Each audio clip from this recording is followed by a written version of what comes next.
मैं और आप अपनी ताकत से कभी भी यर्दन पार नहीं कर सकते। मृत्यु को दर्शाता है यर्दन नदी।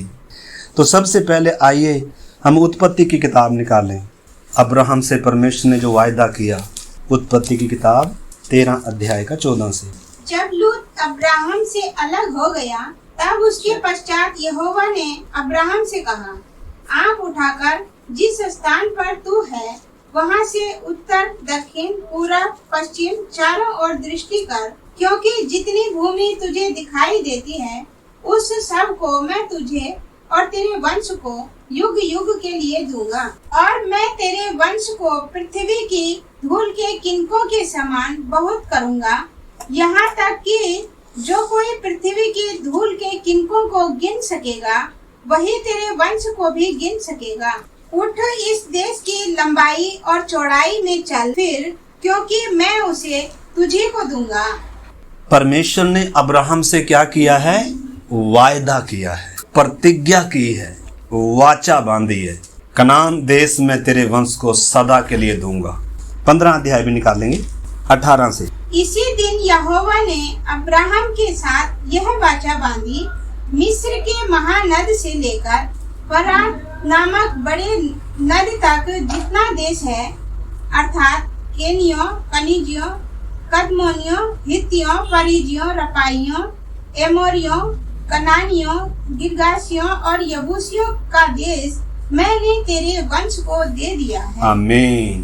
परमेश्वर ने ये देश किसको दे दिया है? अब्राहम के वंश को दे दिया है। यहोशू की किताब 3 अध्याय में आ जाइए, 3 से 5 तक हम पढ़ेंगे। प्रजा के लोगों को यह आज्ञा दी, जब तुमको अपने परमेश्वर यहोवा की वाचा का संदूक और उसे उठाए हुए लेवीय याजक भी देख पड़े, तब अपने स्थान से कूच करके उसके पीछे पीछे चलना, परंतु उसके और तुम्हारे बीच में 2000 हाथ के लगभग अंतर रहे।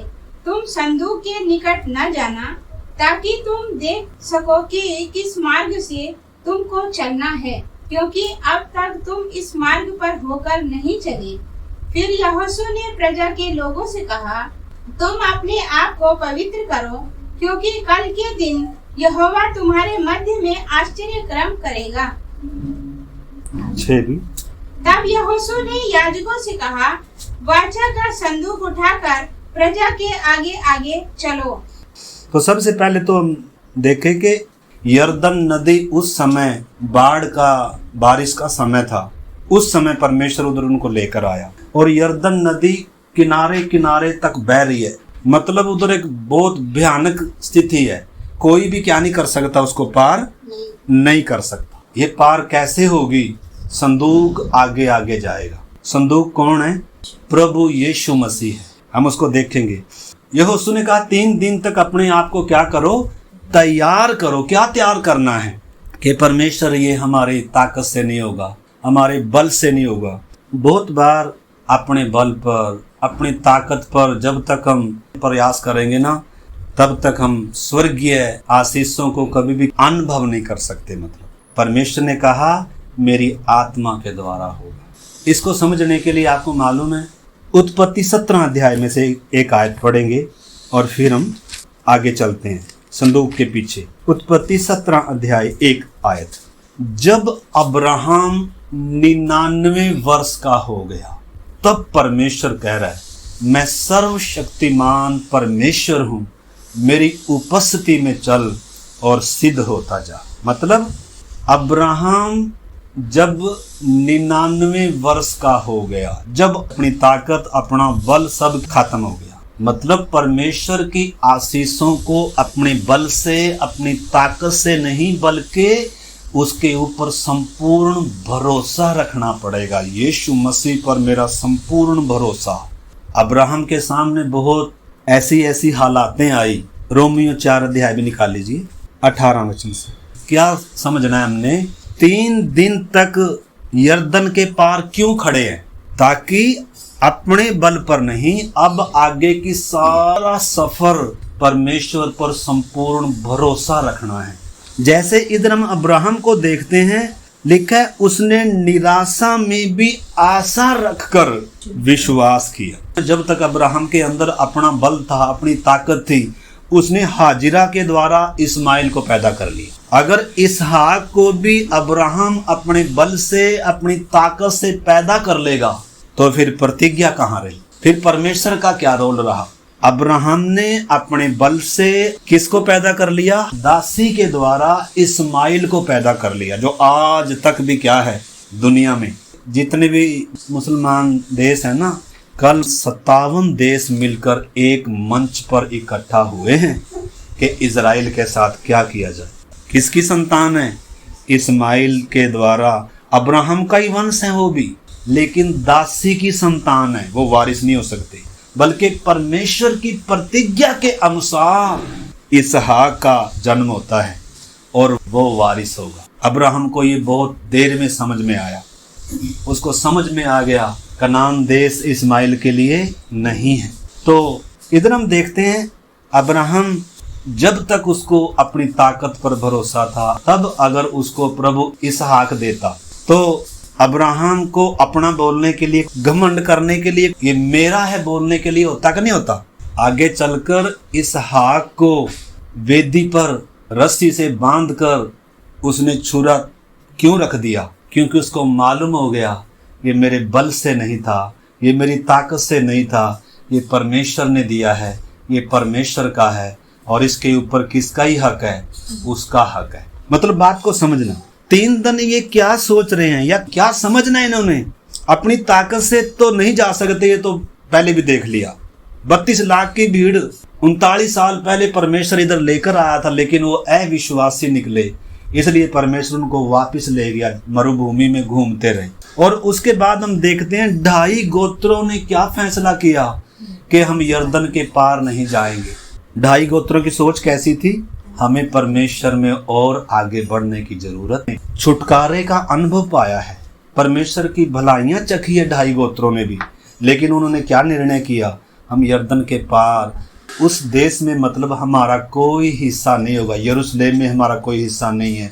परमेश्वर की भलाई चखने के बावजूद भी हम लोग कितने अपने लिए ही जी रहे हैं, अपने लिए ही सोच रहे हैं, यीशु के लिए नहीं। मेरा जीवन यीशु ने दाम देकर खरीदा है, परमेश्वर ने मुझे बनाया है, ये दुनिया की चीज़ों से बढ़कर मुझे प्रभु चाहिए। कहते तो हैं कि यीशु मेरे लिए मरा, लेकिन जी किसके लिए रहे हम? 2.5 गोत्रों ने क्या फैसला किया? हमें परमेश्वर में और आगे नहीं बढ़ना, बपतिस्मा ले लिया, बस इतना ही काफ़ी है, संडे ऑनलाइन जुड़ जाएंगे, बस इतने का। हम कहाँ पर तृप्त हो गए आके? कितनों ने तो बपतिस्मा भी नहीं लिया, यहीं पर तृप्त हैं, संगति करके तृप्त हैं। 2.5 गोत्रों की मानसिकता कैसी है? आगे हमें कोई मतलब नहीं, हम तो इधर ही रहे। परमेश्वर तेरा धन्यवाद, आपने हमें आशीष दे दी, इतने में तृप्त। ये नहीं है स्वर्गीय आशीषों की प्राप्ति, हम कभी भी क्या नहीं कर पाएंगे। दूध और मधु का अनुभव किन के लिए नहीं है? निश्चय है कि यहोशू उनके पास आया 2.5 गोत्रों के और उनको कहा, भाई ठीक है, तुमने ये जगह मांगी थी ना कि हम तो यर्दन के इसी पार रहेंगे, हम उस पार नहीं जाएंगे, ठीक है, वो जगह तुम्हें दे देते हैं, क्योंकि तुम्हारा फैसला है, तुम्हें परमेश्वर नहीं चाहिए, तुम्हें यही दुनिया यही चाहिए बस, ठीक है, हम तुम्हें ये देते हैं, लेकिन तुम्हें क्या करना होगा? आगे यर्दन पार अपने भाइयों के साथ चलना होगा। कम से कम जाकर तुम क्या कर लो, चख कर तो देख लो तुमने खोया क्या है। ये तो ना कहने पाओ कल को कि हमसे परमेश्वर ने कोई क्या किया है। और यर्दन में से हम आगे देखेंगे, यर्दन में से 12 पत्थर उठाकर लेकर गए। परमेश्वर ने पूरे 12 गोत्रों के लिए कनान देश रखा है। अब्राहम से वाचा बांधी थी, लेकिन 2.5 गोत्र क्या कह रहे हैं? आज विश्वासी क्या सोच रहा है? मुझे परमेश्वर की सेवा से कोई मतलब नहीं है, मुझे कलीसिया की एकता से कोई मतलब नहीं है, मुझे तो अपने लिए जीना है, मेरी नौकरी है, मेरा परिवार है, मेरा घर है, मैं और मेरा। ऐसी भावना है तो अपने लिए मरना है, मतलब यर्दन पार करना। जो हम अपने संदर्भ में यर्दन पार करना सीख रहे हैं ना, और उस दूध और मधु के देश का अधिकारी होने का जो हम अपने मसीह जीवन के विषय में जो सीख रहे हैं ना, मतलब यर्दन नदी किस चीज को दर्शाता है? मौत को। मौत के पार है मतलब वो जीवन। अपने लिए जब तक मरते नहीं, जब तक अपने स्वार्थों के लिए मैं और मेरे से जब तक बाहर नहीं आएंगे, हम शामिल नहीं हो सकते। पिता, पुत्र, पवित्र आत्मा हम है, यूनिटी है, मतलब एक पिता, पुत्र, पवित्र आत्मा, और इनमें कलीसिया, यूनिटी बनना है, ऐसे एकता में आना है। अगर मैं और मेरे के लिए अभी तक हम मरे नहीं हैं तो ठीक है, मन्ना परमेश्वर खिलाएगा, लेकिन किधर ही रखेगा? किधर घूम रहे हैं? मरुभूमि में ही कब्र बनेगी। मतलब कभी किसको अनुभव नहीं, अगर मरते नहीं है अपने लिए। अगर मैं अपने लिए मरता नहीं हूं तो मैं मसीह के लिए जी नहीं सकता, और जब तक मैं मसीह के लिए जीने की भावना नहीं रखता तब तक मैं वारिस नहीं बन सकता। मसीह का जीवन मेरा होना है तो मसीह के साथ संगी वारिस अगर मुझे बनना है। यरदन नदी क्या दर्शाती है? मौत को। कोई मौत के पार उधर नहीं जा सकता था, लेकिन यीशु मसीह ने हमारे लिए रास्ता खोला है। इसलिए अब मैं अपने लिए नहीं जीऊंगा, बल्कि जो मेरे लिए मरा मैं उसके लिए जीऊंगा। जब तक मतलब हमारे अंदर ये सोच नहीं आती, ये समर्पण नहीं आता, तब तक हम अपने आपे से कभी क्या नहीं निकलेंगे, बाहर नहीं निकलेंगे और कभी यरदन पार नहीं कर पाएंगे। हमने इस बात को अच्छे से समझने मेरे प्यारे भाई बहनों। तो 3 दिन तक परमेश्वर ने यही सिखाया कि तुम अपने बल से नहीं, अपनी ताकत से नहीं। परमेश्वर ने अब्राहम को 99 वर्ष का होने दिया। मतलब किस पर भरोसा करना है? पूरा अपने भविष्य के लिए, अपने सारे जीवन के लिए किस पर भरोसा करना है? प्रभु पर भरोसा करना है। संपूर्ण भरोसा उस पर जब तक नहीं आता तब तक मसीह जीवन में, उस मसीह जीवन की आशीषों को हम क्या नहीं कर सकते। यरदन पार कनान देश है ना, वो किस चीज़ को दर्शाता है? मसीह जीवन की भरपूरी या मसीह जीवन की आशीषों को अनुभव नहीं कर सकते। मतलब यरदन पार करने का मतलब मैं अपने स्वार्थों के लिए नहीं जीऊंगा, मैं मेरे प्रभु के लिए जीऊंगा, जिसने क्रूस पर मेरे लिए जान दी। जो भी मैं करूंगा मैं किसके लिए करूंगा? अगर ये भावना हमारे अंदर नहीं आएगी तो हम किधर हैं बताओ?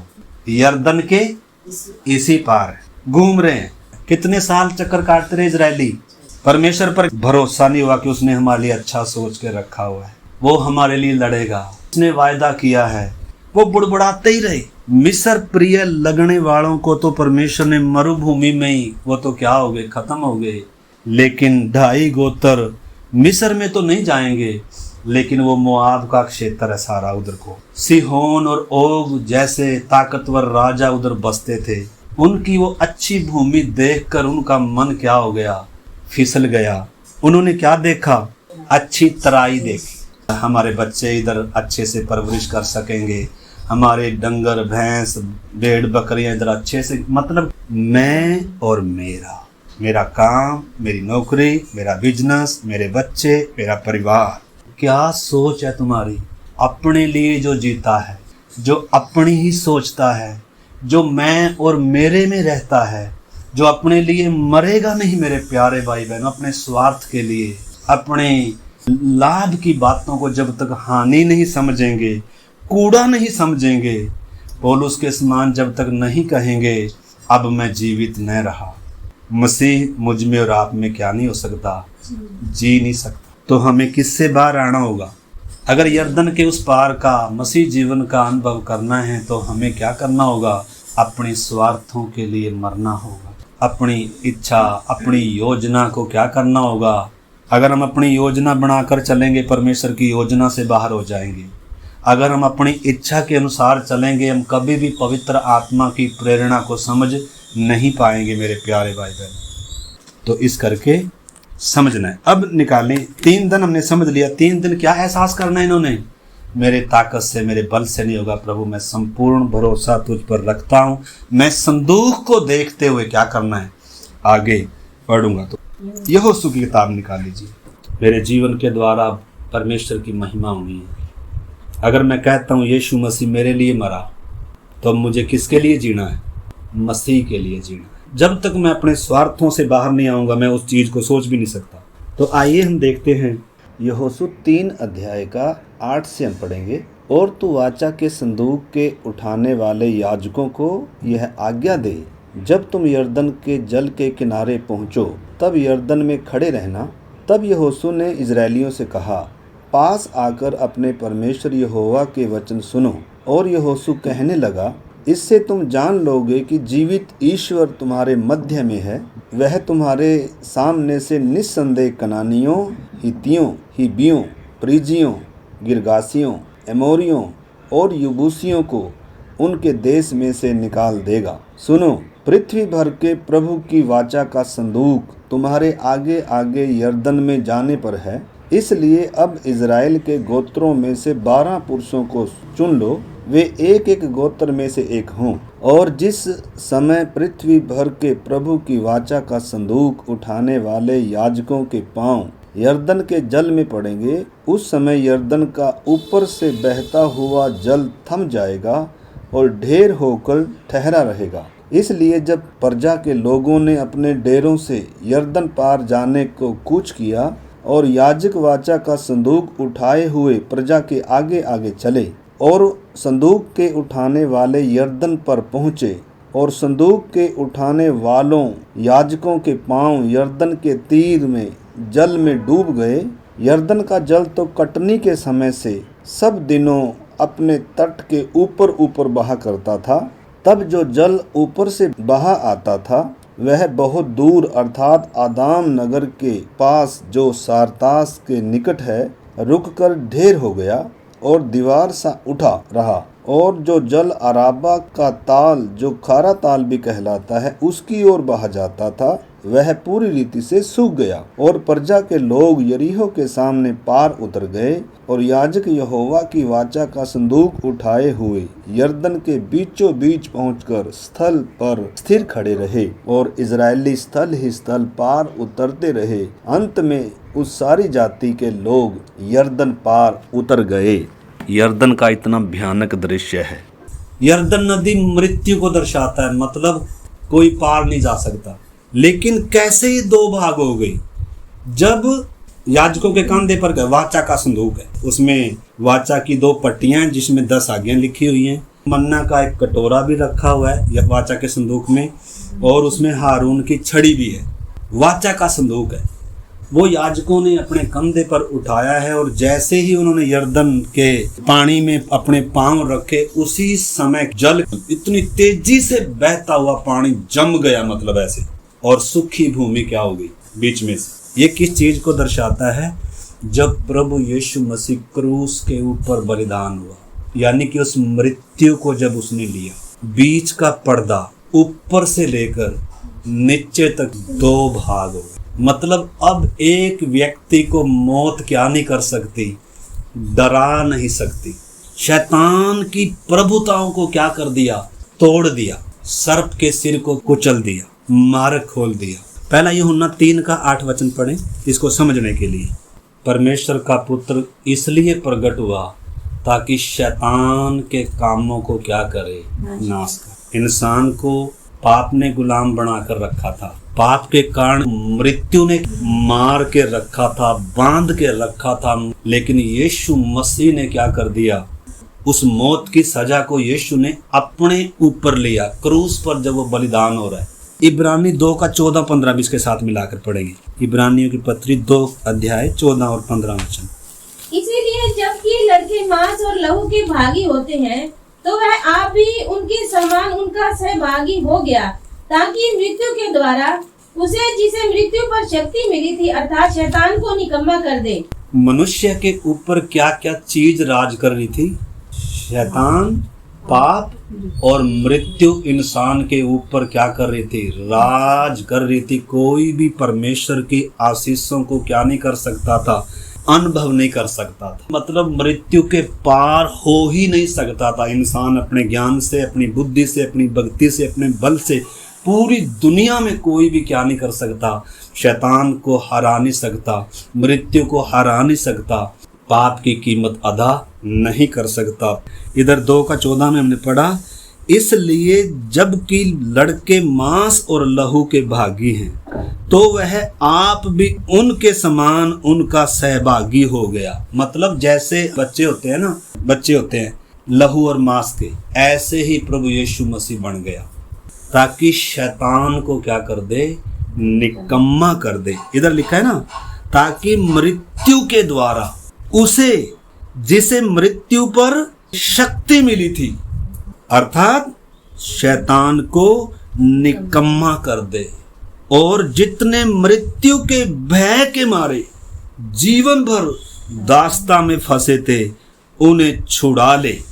तो क्रूस पर जब वो यरदन अगर मृत्यु को दर्शा रही है, जब वो संदूक उसमें जा रहा है, वो दो भाग हो गया, अब रास्ता खोल कर दे रहा है। इसलिए यीशु ने क्या कहा, जो कोई मेरे पीछे आना चाहता है पहले अपने क्रूस को उठाए। क्रूस किस चीज को दर्शाता है? अपने स्वयं की मृत्यु को दर्शाता है। जैसे यीशु मसीह ने, बपतिस्मे का अर्थ क्या है? देखो उस बात को समझने के लिए रोमियो की पत्री 6 अध्याय 1 से पढ़ेंगे। तो हम क्या कहें? क्या हम पाप करते रहे कि अनुग्रह बहुत हो? कदापि नहीं। हम जब पाप के लिए मर गए तो फिर आगे को उसमें कैसे जीवन बिताएं?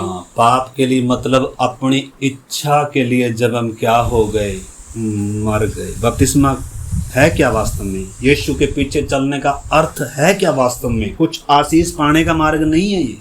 जैसे दुनिया में नाम है, लोग क्या करें, जगह जगह जाते हैं, हमारी मनोकामना क्या हो जाए पूरी, ऐसा ये मार्ग नहीं है मेरे प्यारे भाई बहन। भौतिक आशीष पाने का मार्ग ये नहीं है।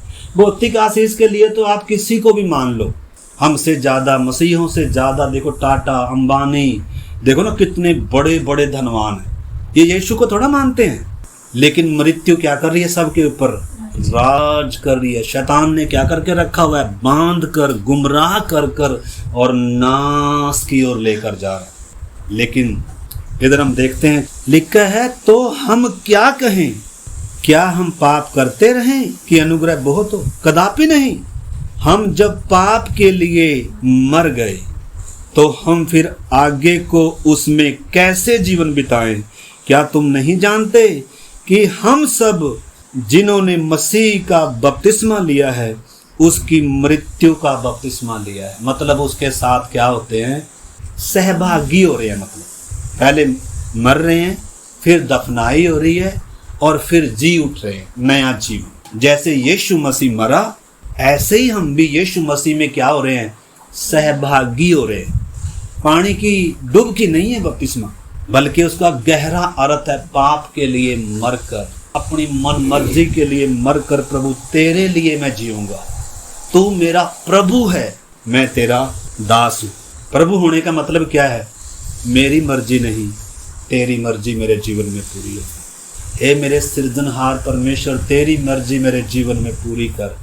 मैं अपनी मर्जी के लिए वाटिका से निकला था। वाटिका में से क्यों निकला था इंसान? हम पिछली बार भी देख रहे थे, दो सिद्धांत हैं, मेरी मर्जी या तेरी मर्जी। क्रूस के तले आकर व्यक्ति को होश आई और प्रार्थना कर रहे, परमेश्वर मेरी मर्जी नहीं बल्कि तेरी मर्जी मेरे जीवन में क्या होगी।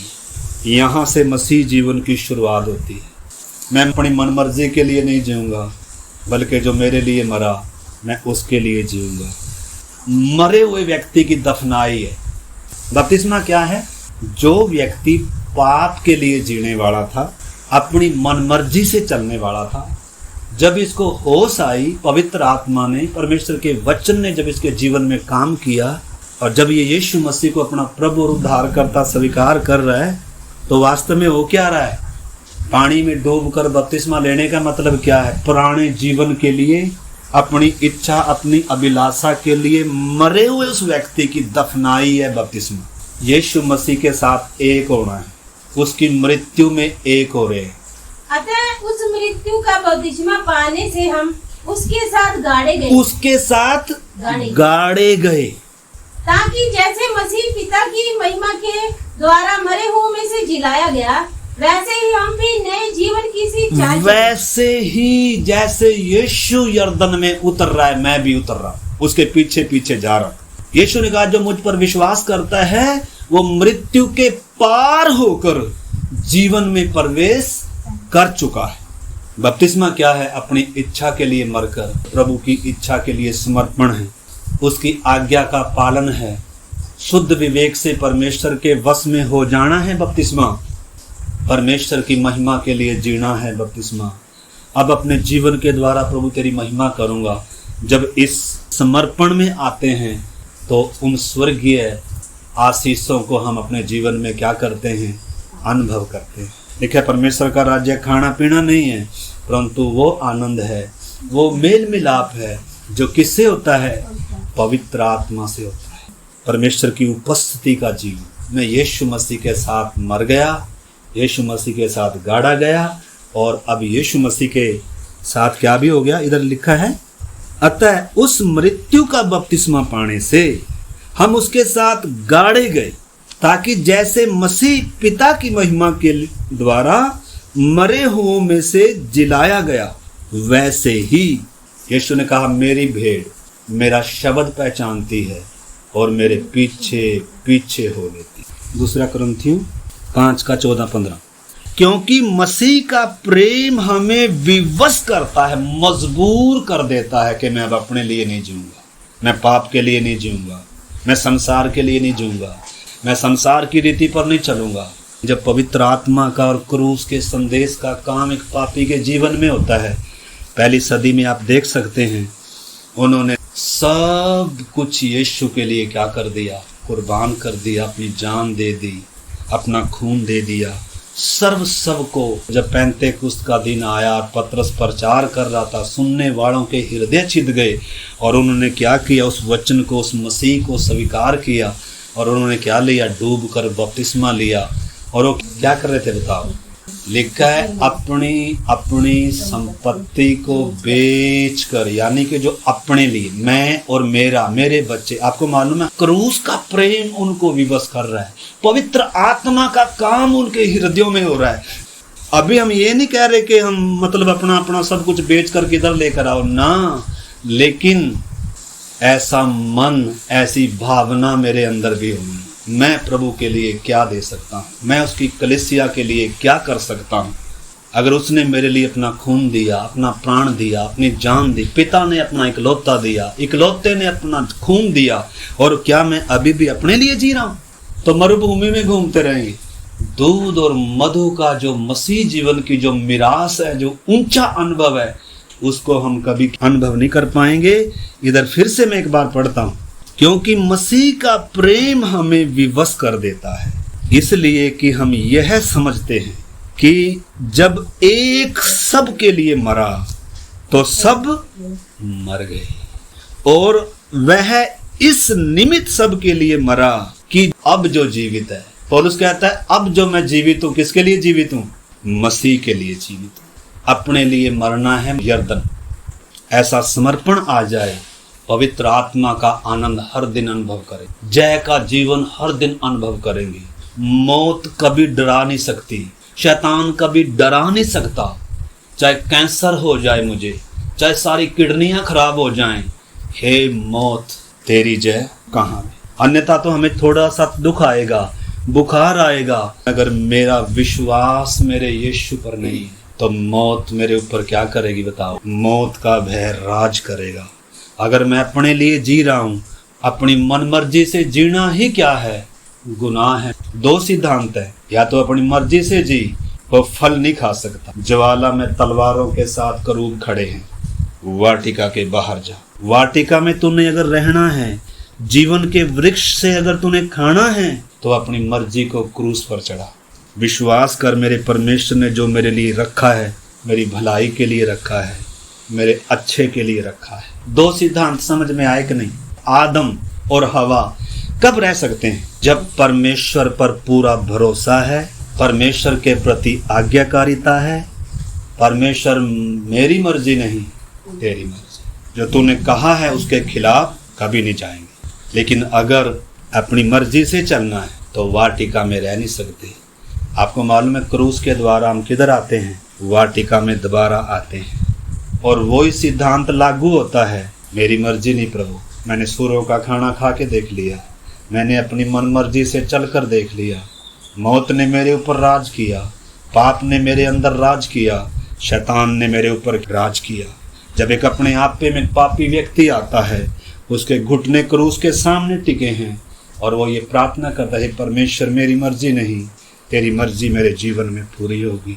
मैं इस देह के द्वारा, देने के लिए मेरे पास कुछ नहीं, लेकिन ये देह है, ये जीवन है। अब जो जीवन बाकी दिन बचे हैं, मैं इसको तेरी खुशी के लिए जीऊँगा, तेरी महिमा के लिए जीऊँगा, मैं तेरे काम को करूँगा।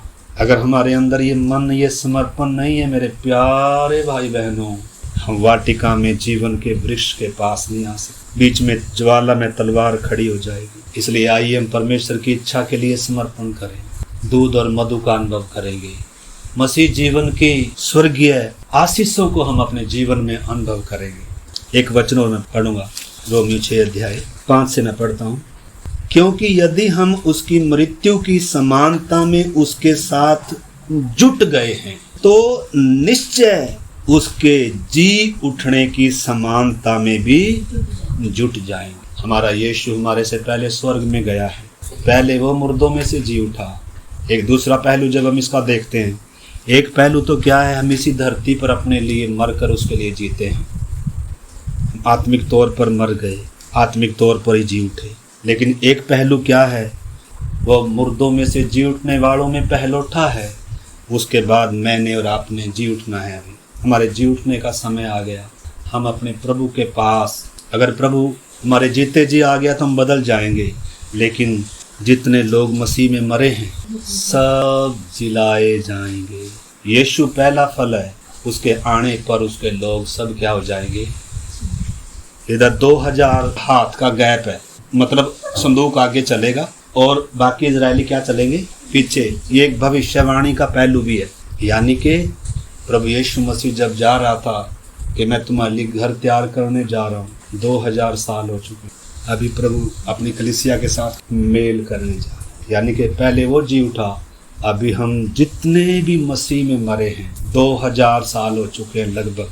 अभी समय आया है। स्वर्ग में 7 साल क्या चल रहा है, रिसेप्शन चल रही है। धरती पर 7 साल क्या चल रहा है, महाक्लेश चल रहा है। धरती के लोग जब पीड़ाओं का, परमेश्वर के न्याय का अनुभव कर रहे हैं, क्लेश से गुजर रहे हैं, 21 विपत्तियां आ रही हैं। लेकिन उस समय जो यीशु के लिए मरे हैं, जो यीशु के लिए जीते हैं, उनके लिए यीशु मसीह बादलों पर 2000 साल हो चुके हैं। 2000 साल का अंतर है। अभी प्रभु यीशु मसीह बादलों पर आएगा, हम सब भी उसके साथ क्या हो जाएंगे, उठाए जाएंगे। किधर जाएंगे, यरदन पार करके। कनान किसको भी दर्शाता है, नया यरूशलेम, नया आकाश, नई धरती। हमारे जीते जी कनान परमेश्वर की उपस्थिति का जीवन है, जय का जीवन है, यरदन के पार का जीवन है। और प्रभु यीशु मसीह के आगमन पर हमारा नया यरूशलेम का जीवन है। किस करके इन बातों को मेरे प्यारे भाई बहनों में समझें। एक आयत और पढ़ लीजिए, 6:6। हम जानते हैं कि हमारा पुराना मनुष्यत्व उसके साथ क्रूस पर चढ़ाया गया है, ताकि पाप का शरीर व्यर्थ या निष्क्रिय हो जाए और हम आगे को पाप के दास्तव में न रहें। क्योंकि जो मर गया वह पाप से छूटकर धर्मी ठहरा। इसलिए यदि हम मसीह के साथ मर गए तो हमारा विश्वास यह है कि हम उसके साथ जिएंगे, उसके साथ जिएंगे। इसलिए अगर अभी तक किसी ने बपतिस्मा नहीं लिया, इन्हीं दिनों क्या करें, अपने पाप के लिए मरकर, संसार के लिए, स्वयं के लिए, अपनी इच्छा, अपनी योजनाओं के लिए मरकर हम यीशु की इच्छा के लिए समर्पित हो जाएं। आपको मालूम है, जब तक सारे के सारे पार नहीं हो गए, संदूक किधर खड़ा हुआ था, यरदन में खड़ा हुआ था। आपके पार होने तक वो खड़ा हुआ है। क्या आपने पार किया है? हमने समझना इस समय मैं किस पड़ाव में आया हूँ। क्या मैं लाल समुंदर के उस पार हूँ या मैं लाल समुंदर के इस पार? अगला, अगर लाल समुंदर के इस पार आया हूँ तो क्या मैं यरदन के उस पार आया हूँ? लाल समुंदर भी पार करना है और यरदन भी पार करनी, तभी हम जय के जीवन को। एक आखिरी आयत मैं पढ़ना चाहता हूँ, 1 कुरिन्थियों 15:20 से मैं पढ़ता हूँ। परंतु सचमुच मसीह मुर्दों में से जी उठा है, और जो सो गए हैं उनमें वह पहला फल हुआ। क्योंकि जब मनुष्य के द्वारा मृत्यु आई तो मनुष्य ही के द्वारा मरे हुओं का पुनरुत्थान भी आया। और जैसे आदम में सब मरते हैं वैसे ही मसीह में सब जिलाए जाएंगे, परंतु हर एक अपनी अपनी बारी से। पहला फल मसीह और फिर उसके आने पर उसके लोग होंगे। जिन्होंने अभी तक भी यर्दन पार नहीं करी, मेरे प्यारे भाई बहनों, सब ने इन्हीं दिनों यर्दन पार करने का समय आया है। प्रभु हमें लेने के लिए अति शीघ्र आएगा। तोरी फूंके जाने का समय है। पूरे भरोसे के साथ उस पर आश्रित होकर प्रभु तेरे लिए जीऊंगा। आइए हम समर्पण करें। यीशु मसीह ने क्रूस के द्वारा जय जयकार की ध्वनि सुनाई, शैतान को निकम्मा कर दिया, मृत्यु को नाश कर दिया। यीशु ने कहा सब पूरा हुआ। कब्रें खुल गई, मुर्दे जी उठे। आइए क्रूस को समझें।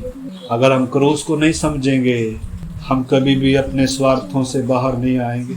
हम कभी भी अपने स्वयं के लिए नहीं मरेंगे। अगर उसके प्रेम को नहीं समझा तो हम उसके लिए कभी जी नहीं सकेंगे। आइए हम उसके प्रेम को समझें।